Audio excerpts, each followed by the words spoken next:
If you like the video, make a drink and subscribe to the channel. The 2019 Edge is available in SEL and titanium trims, all of which are powered by a 2.0-liter turbocharged inline-4 engine. The previous Edge's naturally aspirated V6 is gone. If you want a more powerful crossover, you'll need to step up to the 335 horsepower Saint. The 2.0T engine can be paired with front or all-wheel drive, and a new 8-speed automatic transmission handles shifting duties. The turbo engine is actually quite peppy, offering 250 horsepower and 280 pound-feet of torque.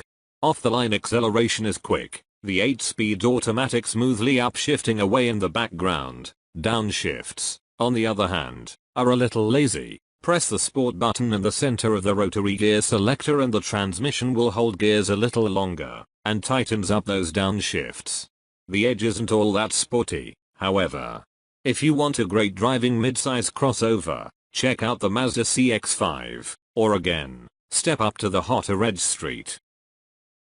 The 250 horsepower turbocharged 2.0-liter engine provides enough get-up-and-go easy commutes. Overall, the Edge offers a smooth, comfortable ride, soaking up most pavement irregularities. It's a great commuter car, and easily eats up long stretches of highway miles. With front-wheel drive, the Edge nets EPA fuel economy ratings of 22 miles per gallon city, 29 miles per gallon highway and 25 miles per gallon combined. All-wheel drive lowers those slightly, to 21, 28 and 23, respectively. Happily, after a week testing the front-wheel drive Edge, I saw 25.6 miles per gallon. Considering Ford's EcoBoost turbocharged engines tend to have optimistic fuel economy ratings, and considering I'm known to have a heavy right foot, this is pretty solid. Lots of new tech. Every Edge comes with Ford's new Copilot 360 suite of driver's aids, which includes blind spot monitoring, forward collision warning with automatic emergency braking, lane keeping tech, automatic high beam assist and a backup camera. My tester goes one step further, adding optional adaptive cruise control with stop and go functionality, as well as lane centering assist. The Edge's adaptive cruise control is nicely tuned for how real people drive, too. That is to say, it's quick to accelerate when a lead car moves into another lane, and isn't jarring as it puts distance between you and slower cars in your path. My only complaint with Ford's safety tech is the poor quality of the rear view camera. The resolution is so low it's almost blurry. Sure, the camera has a dedicated washer to keep it clean, but in this day and age I know we can provide higher res tech. Inside, the base Edge offers Ford's standard sync system on a puny 4.2-inch screen. My tester, however, has the larger, 8-inch display running the more robust Sync 3 software. Apple CarPlay, Android Auto and a Wi-Fi hotspot are standard with Sync 3, and my titanium test car has a wireless charging pad and 2 USB ports up front. Rear passengers only get a 3-prong, 110-volt outlet. Redesigned. Barely. Despite getting a full redesign, the 2019 Edge doesn't look too different than its predecessor. New wheel designs, updated front and rear fascias, different headlights and a wider grille round out most of the exterior updates. Done up in bright colors, the Edge looks pretty sharp.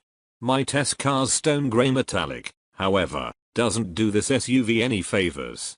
Inside, the 2019 Edge is practically identical to its forebear, with physical buttons for the climate controls on a relatively bland center stack. It's nicely equipped in top-level titanium spec, but the cabin can be a little noisy. I also think the gauge cluster is, well, a bit of a cluster. An analog speedometer resides front and center, flanked by two tiny screens that require reading glasses to see clearly. I'm not that old, okay Dart. Plus, these screens use Ford's old colors and fonts, not the newer, easier to read ones found on the Sync 3 screen. The Edge is a 5-passenger, mid-size SUV, so it has lots of room for hauling cargo. Behind the rear seats you'll find 39.2 cubic feet of space, expanding to 73.4 cubic feet with the back bench folded flat. The Edge offers more cargo capacity than a Jeep Grand Cherokee, Nissan Murano and Subaru Outback.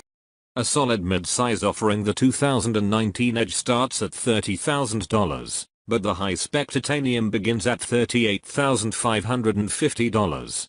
Add a few bells and whistles like adaptive cruise control, heated seats and ventilated front seats, and you'll arrive at the $44,890 as tested price of my test car, including $1,095 for destination.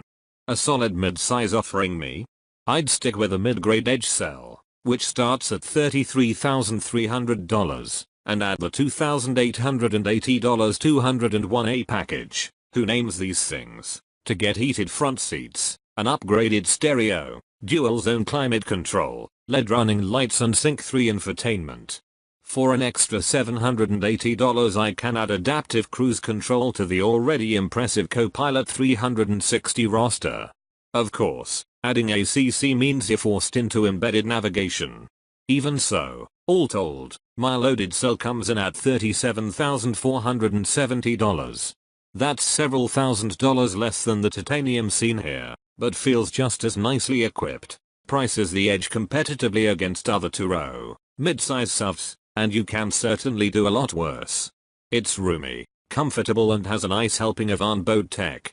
It's not the most rugged mid-size SUV, and it's certainly not the most dynamic. Instead, the 2019 Ford Edge plays it down the middle. For most shoppers in this class, that's perfectly fine.